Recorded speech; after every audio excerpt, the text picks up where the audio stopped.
यह ज्योतिर्लिंग महाराष्ट्र के औरंगाबाद में स्थित है। औरंगाबाद से यह करीब 15 किलोमीटर की दूरी पर है। देवगिरी पर्वत के पास में एक सुधर्मा नाम का ब्राह्मण रहता था।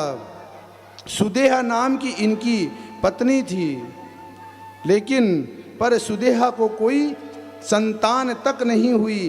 अंतिम में ज्योतिषाचार्यों ने बताया कि वेदाचार्यों ने ऐलान कर दिया कि इसको कोई संतान नहीं हो सकती।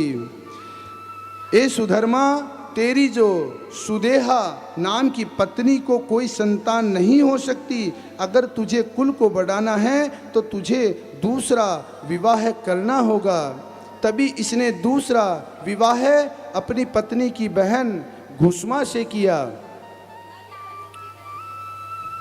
कुछ दिनों के बाद में वह सुदेहा अपने पत्नी के साथ में खुश रहने लगा, घुष्मा के साथ में खुश रहने लगा। और घुष्मा भगवान शिव की परम भक्त थी।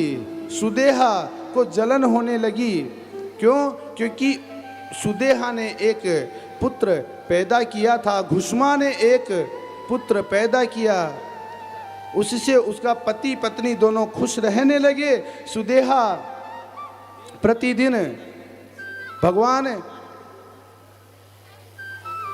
घुष्मा प्रतिदिन भगवान शिवलिंग का निराकार ज्योतिर्स्तंभ अर्थात पार्थिव का शिवलिंग बना करके पूजा करती थी। एक दिन दोनों पति पत्नी और पुत्र सोया हुआ था। उसी समय में सुदेहा गई और उसके बेटे को, अपनी बहन के बेटे को मार करके उसके अलग अलग टुकड़े करके नदी में जा करके बहा दिया। लेकिन शिवरात्रि का दिन था। घुष्मा भगवान शिव की पूजन में विलीन थी। घुष्मा भगवान शिव की पूजन में, तपस्या में विलीन थी। कुछ पता नहीं चला।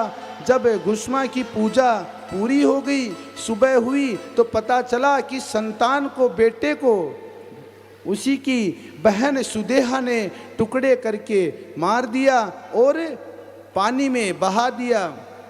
तो जिस पार्थिव शिवलिंग की पूजा घुष्मा करती थी, जिस पार्थिव शिवलिंग की पूजा घुष्मा करती थी, उसी पार्थिव शिवलिंग से प्रार्थना करने लगी। और जब उसका विसर्जन करने के लिए ऐसे ही तालाब में गई तो भगवान उसको पता चला कि पुत्र को बहन ने मार दिया है, टुकड़े कर दिया है।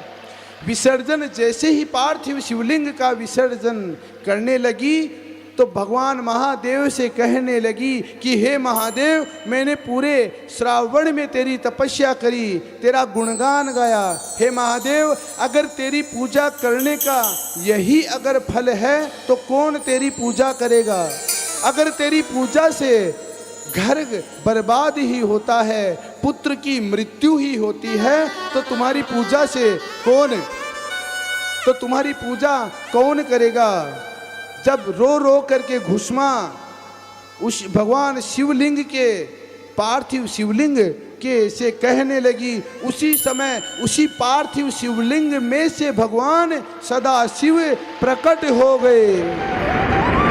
और हमेशा वहाँ पर भगवान सदाशिव प्रकट हो गए।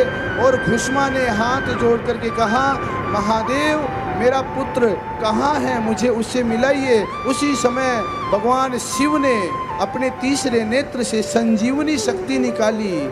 संजीवनी शक्ति जैसे ही निकली तो उसके बेटे के जितने टुकड़े थे वो सब के सब जुड़ गए और उसका पुत्र भी उसी जल में से आकर के सामने में खड़ा हो गया।